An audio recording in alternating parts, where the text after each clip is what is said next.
reason I kept that in is because of his demeanor. He just like, yeah, he's like, it's just another day. It's just another shooting.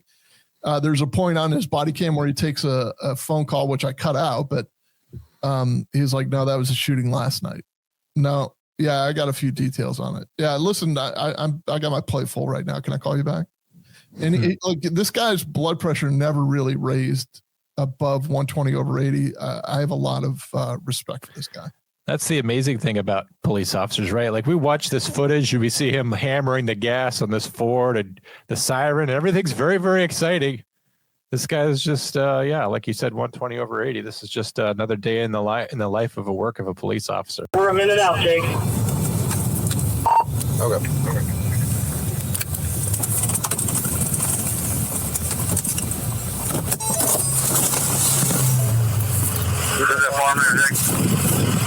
Come here.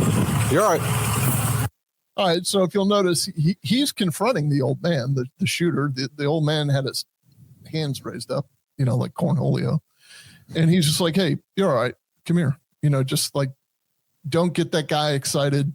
Don't you be excited. Just handle it. And he's doing a great job. He knows his backup is about a minute away, as you heard over the radio, which I'm not a fan of. I appreciate her letting him know, but I'm not. Was that on a discrete channel though? Because they said Jake, so I wonder if maybe that was a discrete channel. It could be, or that they're just that familiar with one another. You know what I mean? Meaning, maybe there's only 3 of them working that day, so you don't. You're right. Yeah, I sometimes I hear first names on the radios in places that look just like this. Do we see another officer already tending to the victim there in the driveway? It might be a volunteer, something or other. But stay by 1 second. Are you the shooter? Yes. Okay, I'm gonna pat you down. Okay. Yeah. I'm just going to hang on to that. Yeah, I'm going to hang on to that too. I'm going to have you sit in my car, okay? Yeah. So the house phone's going off. He's grabbing his cell phone. He got the roar of the engine going on, of the ambulance engine. I'd like to. 74 log. I have the man to be secured in my car. Not yet. Just let us figure it out, okay? Okay. I'm going to have you sit on this passenger side over here. Glad to see you. Yeah. I'll have that squad check you out here in just a second, okay? Squad is an ambulance. Okay. Just have a seat right here for now, but okay? You can see he's got stuff coming from his left ear there. Red stuff. Yep. Where's the gun at?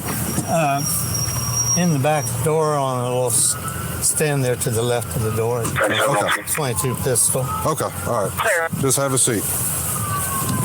All right. So if you'll notice, he conducted a quick cursory pat down, akin to a Terry stop. It's just like, it's a pat down. You know that there are weapons involved in this. He's the one that called and told you there was a weapon involved in this. He needs to do it for his own safety, but also you've already, despite the fact that this is a shooting, you've already got the Madison Township ambulance is already on scene tending to her, which ideally I would say staged just because this is a shooting, but this guy's so cooperative and he did explain himself fairly well over the phone. So a like situation, but in which the circumstances are different, right? Like a shooting in a driveway anywhere else, it could be very, very tense and very, very unknown. But this guy has called.